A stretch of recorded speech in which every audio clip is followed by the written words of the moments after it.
At 1 million a year, for most contractors, the problem isn't getting more jobs. It's about creating a marketing system that's going to filter out the low value jobs and position you as a premium option in your market. So in today's video, we're going to break down the top 6 marketing strategies in 2025 that's going to help you get there, the pros and cons of each of those strategies, and then help you build out a strategy fit for your business and your market. Let's get into it. So the first strategy we're going to go over is local SEO, otherwise known as search engine optimization. Now, this is where ranking your website and Google Business Profile for specific keywords, right, that match your service and your ideal customer. So when people are searching in your market, in your area, you're actually going to show up in the search listings, right, or in the Google Business Profile in the map pack. So let's go over the pros and cons of this real quick of what's going to be beneficial for you. So pros thing is this. One, once you get ranked, right, and you're starting to show up for all these keywords, you're going to get the most high quality, most high intent leads of people that are looking for you. Second, you're going to spend less on advertising like Google, right? Maybe not necessarily Facebook, but Google definitely, because people are searching, they find your company, and they want to go with you. So you're not having to spend so much money to get in front of them because you're showing up organically, right? Next is going to be long-term authority, right? So this meaning is like when people see you constantly all the time showing up organically, they're going to think of you as authority and the go-to, and people of quality are going to reach out to you. Third thing is this, you're going to get the strongest return of investment over time. Now, short term, yes, absolutely, it's going to take time and money to build it, but once you have it in place and you're showing that authority, you're going to get the best return because you're going to be spending less money on advertising because people are going to be searching out your business and clicking on your stuff and giving you a call. Okay. Now, thing to think about. First, it takes months to even get the rankings going, right? And especially if you're, and we'll just go through them here, requires consistent optimizations and difficult ranking competitive markets, right? So if you're in a market that's highly competitive, it's going to be difficult to actually rank in there. Or if let's say you're in a market that's not even, you service an area 30 minutes away, but you're located, in your office is located in a different area than what you actually service. Once again, going to be more difficult to rank for those markets, or it's going to just take a longer period of time because we have to show Google that you show up in all these service areas by building out a bunch of content and authority when it comes to local market as well as your industry, right? Because there's 2 different ways you're going to be ranking and putting out content, like local authority content about the area you're in, and then of course content about your industry to make you that authority, right? Google needs to see you as important, so you need to see that you're constantly putting out content that way, as well as obviously getting the backlinks you need to rank organically. So consider that when you're doing local SEO or considering that strategy for your marketing company or for your contracting company moving forward. Next strategy we're going to talk about is Google PPC ads, or otherwise known as pay-per-click or search ads, right? These are ads that appear at the top of the Google search results for a specific type of keywords that people are searching for. Now, obviously, it is we'll get into exactly what it is, but like you pay per click, right? Every time it clicks on the ad, you got to pay for that. And depending on the demand and how many people are clicking on it, is how much more it's going to cost for every time somebody clicks. So let's talk about the pros of this thing real quick. First, typically it's a faster result and you're getting instant visibility when it comes to online search engines, right? A lot of people don't see the distinction between the ads and organic. So they just see the first person that pops up. And if you're paying for that, boom, you want to click it, right? 2, higher intent targeting, meaning we can get very detailed into the type of keywords people are searching, which is going to put them into a buyer persona based on the people that are a higher intent ready to buy now, right? Depending on what they're searching for in your industry. So a quick example would be like somebody's like storm damage. I've got storm damage or a roof leak, right? That's an immediate need. So they're looking to get it fixed now. So we're targeting specific keywords based on like that search, right? And putting more money into those things. So that's a higher intent targeting to get the better results faster.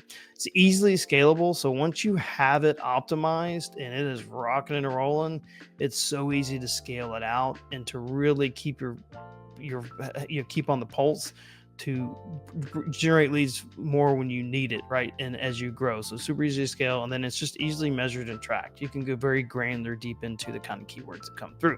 Now, here's the con parts you got to think about. One, it's expensive because it's one of the most high intent leads, one of the highest visibility marketing that you're going to have. 2, if your landing pages or websites aren't optimized for conversions, you're going to tank quickly. So if your website sucks, you can't easily contact somebody, or if you're just using a landing page and it's not easy clear call to action, clearly what you do and matches what people are looking for, you're going to waste a lot of money, right? You're going to get a lot of clicks, but no conversion. So something to think about. Third part thing is, regardless if you get a conversion or not, you still got to pay for the ad, right? It's not a pay per lead thing. So that's a big deal. So that's why it's not Google ads or it's a multi-step process. One, obviously getting the clicks and the traffic, but two, getting the conversions on the back end is really one of the most important second parts. And then third, the last part is just you're constantly having to test and make sure that you're staying on top of what's changing. And then when Google throws a change out there, right, like you got to pivot and figure out what's going on based on the data. So you got to be real patient with it. You can't make a bunch of changes at once. And you're just constantly tweaking and testing little things here and there. All right, next strategy we're going to talk about is Google Local Service Ads. Some people refer to them as LSA. And basically, these are pay-per-lead ads through Google, right? They don't have to be managed by a marketing company. And they display your business with a Google Guaranteed badge. So this is like the very top of the search engine. Like the first thing that shows up is local service ads. So it's great for visibility. And at the same time, it also shows that Google trusts you because you have the Google Guaranteed badge. In order to do this, first though, you have to go through the process of getting Google Guaranteed, meaning you got to do background checks, you got to show Google your insurance. And then also when it does that, it also provides insurance for the homeowner who clicks on your ad and uses you as a company. Let's say something goes wrong, that homeowner gets some insurance from Google, right? That'll pay up to X amount of dollars to cover the project because they vetted you as a business, right? And they showed you up top. So there's a lot of trust when it comes to being Google Guaranteed that homeowners can have because you've done all the background checks. Other best part about it being a pay-per-lead is obviously you only pay when people actually click the ad and call you or send you a message, right? So that's a great part as well. So it's easy to control that and control the budgeting. So let's get into it here. First, it's qualified leads only, right? If you don't have if a lead is bad, like it's out of your service area or it's something you don't clearly do at all, you get your money back, right? So that's great. Builds instant trust because we talked about it being Google Guaranteed. It shows that badge that Google trusts you and they're showing you up at the top. Third part, it's just super easy to manage inside their platform. Tracking leads, mark them as booked. They record your calls. So that way, when you are doing it, it just makes it super easy to track your results, right? And see what your return on investment is. And then third, just strong conversion rates, right? These people are typically looking for something now, right? They're typically not price shoppers for the most part. So they're going to have a better conversion rate on getting them on the back end there. Now let's talk about the cons part of it. So targeting, you're very limited. You're basically going full service area, which you offer. If you offer repairs and replacement, you're going to get both leads and you have to take both leads, right? That's just part of it. So you can't target specific. You can target specific areas, but not specific ideal customer profiles based on like messaging, right? It's just based on service and then what your Google business profile looks like and all the reviews you have. Is visibly impacted by reviews and response. So two things: if you don't respond quickly to calls, like if you don't answer the phone or call back quickly inside the Google business app, it's going to impact how many times it shows up. Also, reviews. If you get bad reviews showing up or not enough reviews showing up and you're not getting consistent reviews, that's going to impact your local service ads, okay?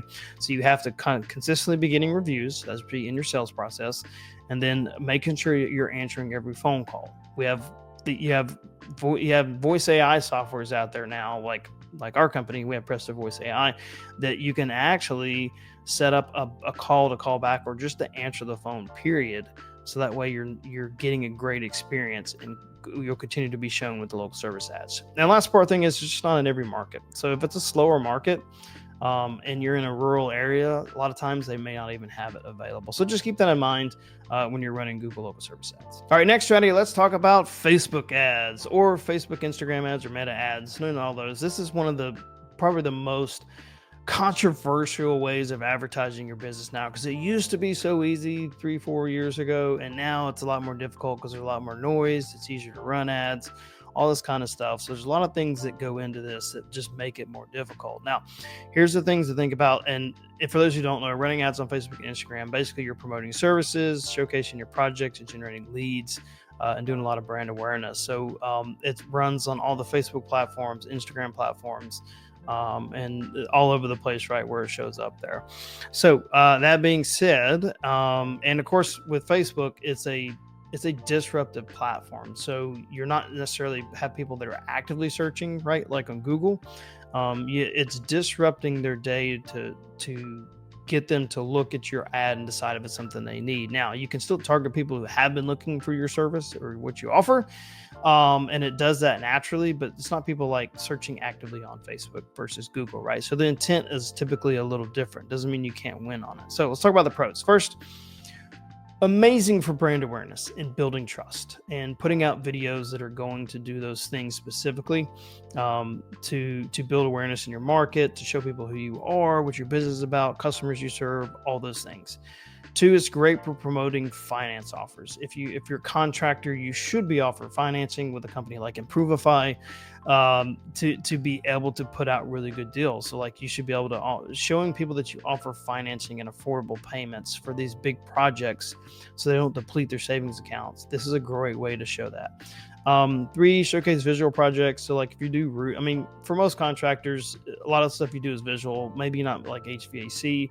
Nobody's like, oh, look at my beautiful new HVAC unit. They just want comfort. But like if you got a new roof, siding, remodeling interior in a home, a new fence, all these big visual things, this is what it's great for, to showcase that stuff, to show that you actually do quality work. And of course, it's super cost effective to run these ads as long as your follow-up is on point. An ad comes in, you call them immediately, right? And you have a good process and follow up in place, right? If you have a good offer and you have a good follow up and you're following up with people and have a great process and can set expectations, you can crush it with Facebook ads, right? It's just a matter of the setup and the marketing being there. Now let's talk about the cons that most people do. One, typically, yes, it's lower intent. You're not going to get your buyers here. So when you're running Facebook ads, you need to think 90 days out. That's just it. You need to think, I'm going to put this money in investment on 90 days out.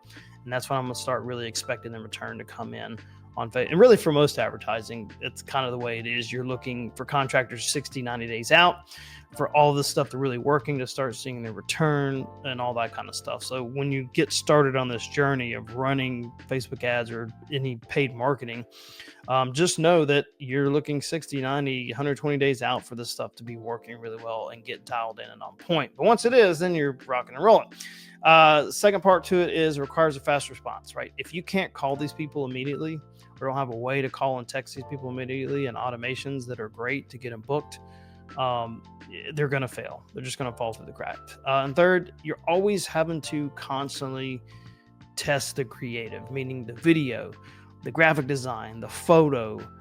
You're always constantly testing it. Now, once you have it dialed in, you've got it great. We've had ads run for like 8 months without having to touch it because it kept generating great quality leads, which is awesome. But eventually that ad's going to fatigue.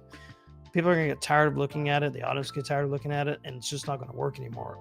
So you're constantly going to have to test the creative and find what works for your audience, who's getting them to stop, scroll, click, and convert. So keep that in mind when you're running Facebook ads, just so you have the right expectations set before you start running them. Next strategy we're going to talk about is social media content. And this is organic Facebook and Instagram posts, not paid posts, not boosted posts. This is you just going on social media and posting on there, right? And one platform you should really think about is X or Twitter too. Like that's something you could test. But for the most part, right, most people are on Facebook or Instagram. And so basically what this is essentially doing is, one, you're just posting photos, videos, educational content, building trust, and position yourself as the business expert in your market. It's free, right? It doesn't cost you any money. It just costs you time or paying somebody to post for you. But it's a great opportunity, and where most people should actually start in building their brand and building their business. And it doesn't cost you any money. Like I said, it just costs you time. So let's get into the pros and cons of this real quick. So first, one, it builds credibility, right? Because you can show behind the scenes, you can show people who you are. You can show the quality work you do. You can tell your stories. You can showcase your testimonials. Like, it just builds a huge bit of credibility, because a lot of people still spend a ton of time on social media. So it's a great way for building your credibility and brand. Second, it'll allow you to justify higher pricing and premium pricing.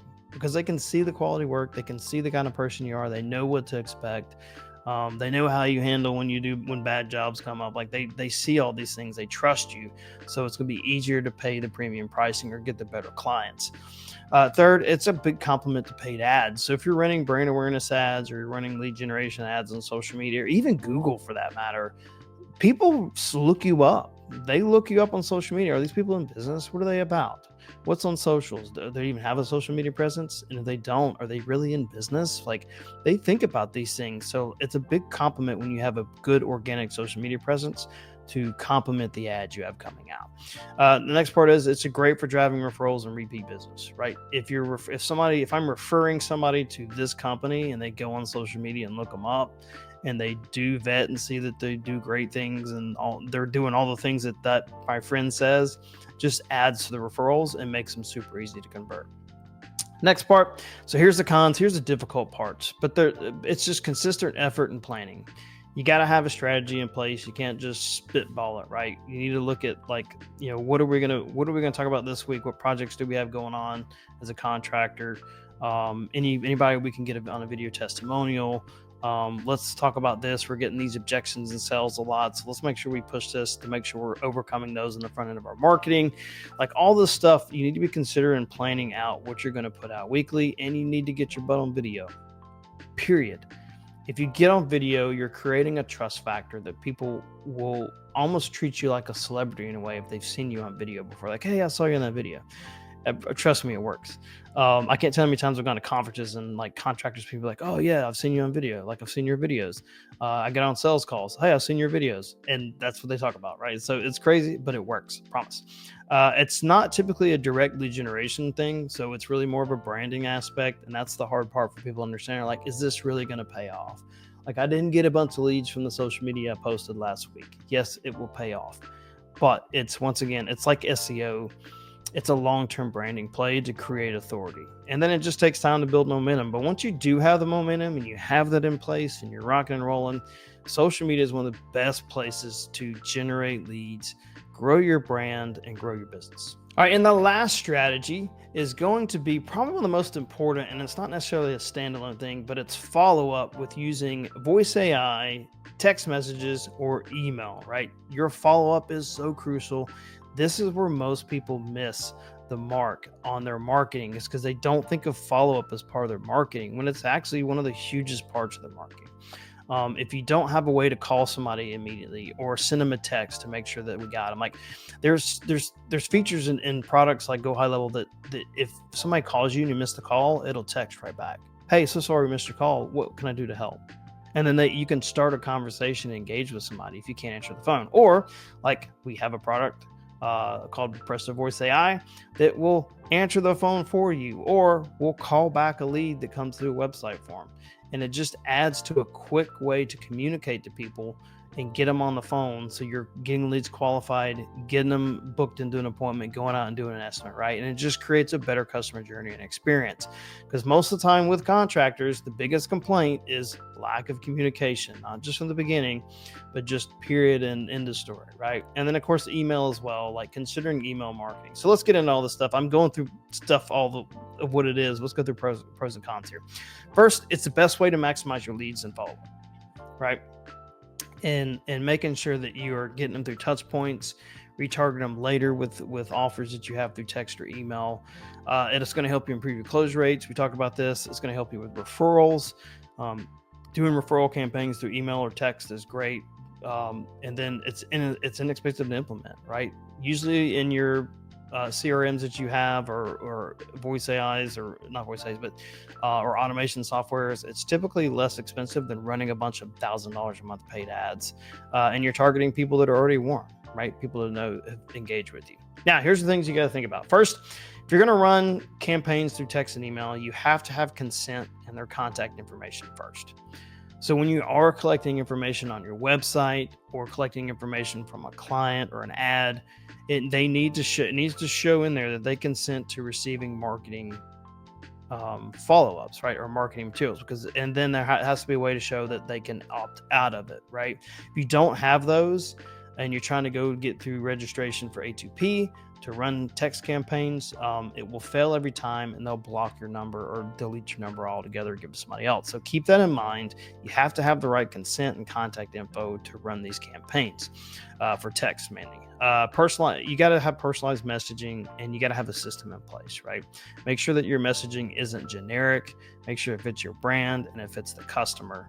And then you need to put a system in place through automations and making sure that you're dialing that in and optimizing that and making sure that it's on point. So when you are running ads and you do have follow-up, you're going to be more successful. Now that we've gone through the 6 marketing strategies, let's talk about how you're going to implement some of these strategies inside your business, depending on where your business is at today. Because if you're still treating marketing like a checkbox, like you're just kind of bouncing from one tactic to the next, oh, this didn't work, you're going to continue to stay stuck around 1 million a year, and your margins are going to continue to shrink. So let's go through some scenarios and different ways to think about your marketing based on like market and where your revenue is. So let's get into this part here. So first, let's talk about the do's and don'ts for a competitive market. Let's talk about like a Dallas, Texas, or a Tampa, Florida, and you're only at like $500,000 a year, right? Which is a lot of companies that are stuck in this part here. So let's talk about the do's real quick of what you should do. First, you want to learn how to build a referral system. Asking for referrals, asking referrals at the point of sale, asking referrals in your social media content, asking referrals in, in follow-ups. Like you need to have a referral system in place or incentives first and foremost, period, right? Obviously you got to do quality work and all that kind of stuff, but get a referral system in place. Second, start getting 5-star reviews on your Google business profile.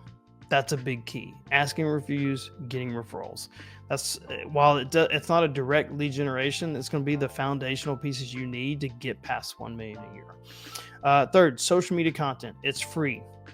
It's just effort. Okay, it's free. Just take the time to learn and understand social media and be putting out video content and in photos of your projects and things. It doesn't have to be perfect. All right, but just make sure when you do put out the content, it's about the customer and not about your business. Next, automated follow-up system. This is typically pretty cheap. Make sure you have automations in place that are following up with people quickly, getting calls booked quickly, and creating a great experience. If you can do that, you're going to outdo most of your competitors. It's going to help you get to that 1 million plus a year. So if you're in a big market like Tampa, go for smaller areas and target local neighborhoods instead. I know one company, I think Joe's Fuse, Contractor Dynamics, talk about being 5 mile famous. Go to a neighborhood and be that person for that neighborhood and that market in that area, and target your social media content that way. And target social media ads that way on a low budget, right? That's down there on the list. And then use Google local service ads, right? Once you got those reviews in place, you're getting good referrals and you're consistently getting reviews and you're answering the phone on time, local service ads is a great way to start here. Now, here's the things that you don't want to do. First, don't start getting into Google PPC ads and all these overcomplicated ad strategies you can't keep up with and track. Keep it simple. Focus on the business basics that will get you easily to 1 million plus a year. Don't rely only on paid ads. That's the biggest mistake people is they rely on one source, one paid ad. And when that fails, also they don't have ads. So that's why we're building referrals. That's why we're targeting local neighborhoods, is we're creating multiple layers of generating leads. Don't skip on the lead follow-up. Make sure that that's dialed in and you focus on that as being important. Don't neglect a Google business profile, meaning you can optimize it. There's a ton of videos out there, and I'm sure I'll create one too, to be able to optimize your Google business profile and keep it updated by sharing photos on there and getting reviews. Don't chase unqualified leads. If you don't have a lead qualification system in place for your sales process, and making sure it's somebody that's worthwhile going out, like, hey, we're actually interested in doing this project in the next month. Great, I'm going to come out and do it. Oh, we're thinking 3 months down the road. Cool. Let me give you the information you need to make the best decision possible when you're ready to make that decision. And then I'm going to follow up with you later. Right? Doing that on the phone ahead of time is going to keep you from going out and chasing somebody that's not ready to buy now, and you're going to waste your time and get frustrated. And then don't market everywhere at once. Right? Layer these strategies in place before you start being like, oh, I want to be everywhere. You don't want to be everywhere because you're not going to be able to track it. You're not going to be able to know if it actually works or not. Now, let's talk about another scenario you can consider. So maybe a little bit bigger company, you're at 1 million a year. It's more of a mid-sized market. So we're thinking like, outskirts of like Atlanta or Birmingham, Alabama, or like Chattanooga, Tennessee, ones that aren't quite as massive like the Tampas and the Dallases. And you're at 1 million a year. You're doing great. You're doing good stuff. So let's get into the do's here. So things to think about. One, start focusing on local search engine optimization. Start building that organic presence, because in a mid-sized market and having 1 million a year in revenue, you have the budget to start thinking long-term now. You're not trying to get in the short-term game. You're like, all right, it's time to start setting the real big online presence for foundational pieces. We'll start with SEO, which of course it should be given that a great web design should be in there first. Then focus on brand presence. Start thinking about your brand. Start thinking about what you stand for. Start thinking about, what kind of customers you should always think about that, but think about the customers you're serving. That needs to start coming into fruition as you grow in your business. Continue to optimize Google Business Profile. Now you can start adding Google pay-per-click, right? You're going to start having the budget to be able to do so. Dialing in your automated follow-up. Creating better content now that you know who your customers are and you've gotten practice at it. And then sales and marketing positioning, right? You're going to start fixing your marketing message to match your brand, and you're getting more practice and working more on your sales process to dial that in so you can close more deals at a higher rate. Okay, here's what you don't want to do. Continue to rely on one lead source. Quick example, I had a company that reached out to me. They started local service ads and they were getting all these leads at a great price. So they hired based off 2 months of data. And then all of a sudden their leads got cut in half and they didn't know why. And they hired these people and they didn't have enough people to get in, right? Bad business decision because they only had one lead source. So they're scrambling to find more. But when you're doing marketing, remember, marketing is 60, 90, 120 days out is what you're considering when you start marketing. So they were looking for a quick fix. They didn't have it. 2, don't skip follow-up automations. Don't compete on price. This goes back to your sales and marketing position. Don't try to lower down on price to get more jobs in. Continue to go for the higher quality jobs. Don't neglect Google Business Profile. Don't ignore data, marketing data. Use the data to make decisions. Don't run ads without being brand focused. Okay. And don't run ads without a sales process. And that's going to help you there as far as marketing in that area for that size business. So if you want an actual step-by-step strategy mapped out for your business, not just tactics, but a system built around your goals, around your market, around your business, click the first link in the description, book a call with my team. We'll help you layer the right strategy so you can stop getting stuck and start scaling with consistencies. See you in the next video.